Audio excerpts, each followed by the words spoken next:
मित्रों, भारत के महान ओपनिंग बैट्समैन सुनील गावस्कर, जिन्हें कि फास्ट बॉलिंग खेलने का जादूगर भी माना जाता है, वो अपने ज़माने के finest player of fast bowling, वो भी वेस्ट इंडीज़ के उन तेज़ गेंदबाजों का सामना करने के लिए वो मशहूर थे, जिनके सामने लोग खड़े होने से डरते थे। कहते हैं कि उस जब 70 और 80 की वेस्ट इंडीज़ टीम के सामने लोग ऑल आउट अगर नहीं हुए तो रिटायर्ड हर्ट ज़रूर हो जाएंगे।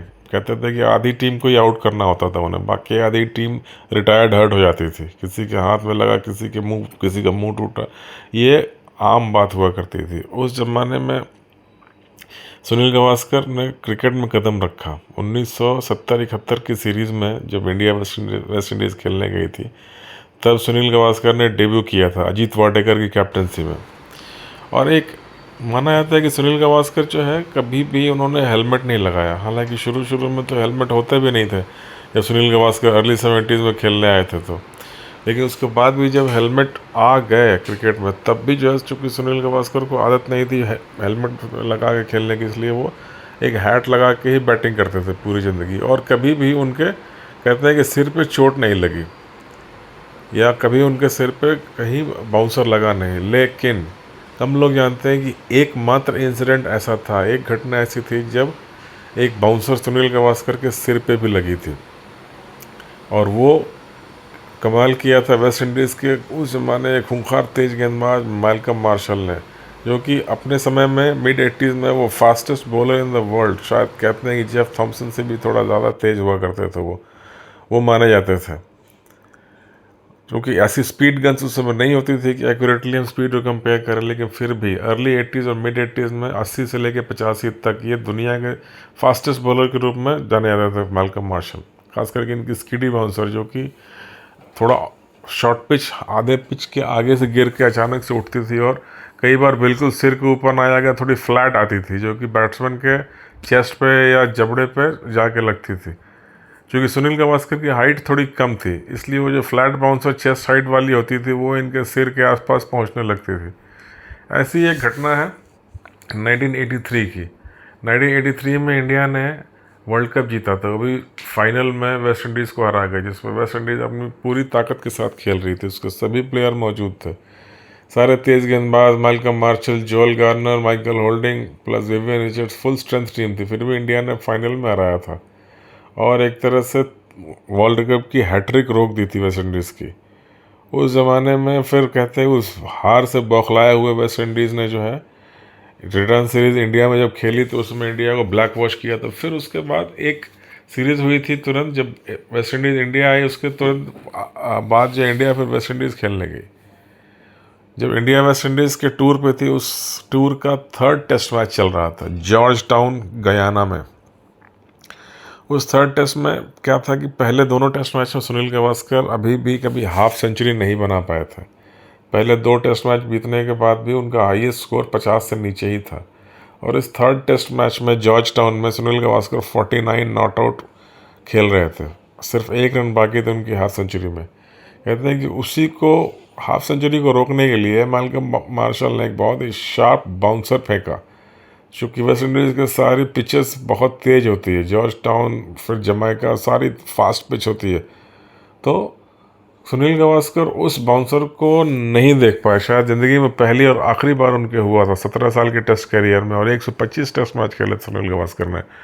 एकमात्र वही घटना थी जब वो उस बाउंसर को नहीं देख पाए और उसके सामने से हट नहीं पाए, और वो बाउंसर सीधा उनके सिर से टकराती है। और स्पीड इतनी थी, कहते हैं कि वो बाउंसर इनके सिर से टकरा के स्क्वायर लेग अंपायर के पास, स्क्वायर लेग अंपायर के पास तक पहुंची थी वो। लेकिन उसके बाद भी जो है सुनील गावस्कर क्रीज पर डटे रहे, और उसके बाद उन्होंने ठीक अगले बॉल पर चौका लगाया, अपनी हाफ सेंचुरी पूरी की। और उसके आगे क्रीज पर टिक के उन्होंने 147 रन बनाए, सेंचुरी अपना पूरा किया, लगभग 150 रनों की पारी खेली। इससे सुनील गावस्कर के डिटर्मिनेशन का पता चलता है। अब लोग सोचते होंगे कि मैल्कम मार्शल जितने तेज़ गेंदबाज की बॉल डायरेक्टली सिर पर लगती है, और इतनी तेज़ थी वो बॉल के सिर पर लग के स्क्वायर लेग अंपायर के पास तक पहुंच गई थी उछल के, तो फिर गावस्कर का सिर क्यों नहीं फटा? आपने देखा होगा कि गावस्कर जो है अपने हैट के नीचे हेलमेट तो नहीं लगाते थे, एक स्कल कैप लगाते थे। स्कल कैप एक तरह से मतलब वो पट्टी ऐसी होती है जो कि कुछ हद तक आंशिक रूप से पार्शियली सिर को प्रोटेक्ट करती है, खासकर आपके फोरहेड को। हालांकि वो हेलमेट का मतलब एक पट्टी सी होती है, पूरा हेलमेट तो होता नहीं। और वो भी जो है स्कल कैप लगाना सुनील गावस्कर ने बाद में शुरू किया था 1981 के आसपास। उसके पहले उन्होंने सारा 10 साल का क्रिकेट बिना स्कल कैप के ही खेला था। और स्कल कैप लगाने के पीछे भी एक छोटी सी कहानी है। कहते हैं कि जो इमरान खान होते थे पाकिस्तानी तेज़ गेंदबाज, उस समय वो भी अपने पीक पे थे। दुनिया के फास्टेस्ट नहीं तो one of the fastest bowlers में इमरान खान का भी नाम आता था। Malcolm Marshall, Jeff Thomson, Dennis Lillee के कैटेगरी में इनको गिना जाता था। उन्होंने 1981-82 वाली सीरीज़ जब हुई थी, इंडिया गई थी पाकिस्तान खेलने, तो उसमें उन्होंने गावस्कर को कहा था दोस्ती में, भाईचारे में, कि यार सनी तुम ये जो बिना हेलमेट के खेलते हो, इसमें कम से कम यार हेलमेट में अगर तुम्हें दिक्कत होती है तो एक स्कल कैप तो लगा लो, जो पट्टी सी होती है, कुछ तो प्रोटेक्शन होगी। वरना दोस्त, अगर एक बार भी गलती से भी एक बाउंसर बिल्कुल डायरेक्टली सिर पे लग गया तो कुछ भी हो सकता है तुम्हारे साथ।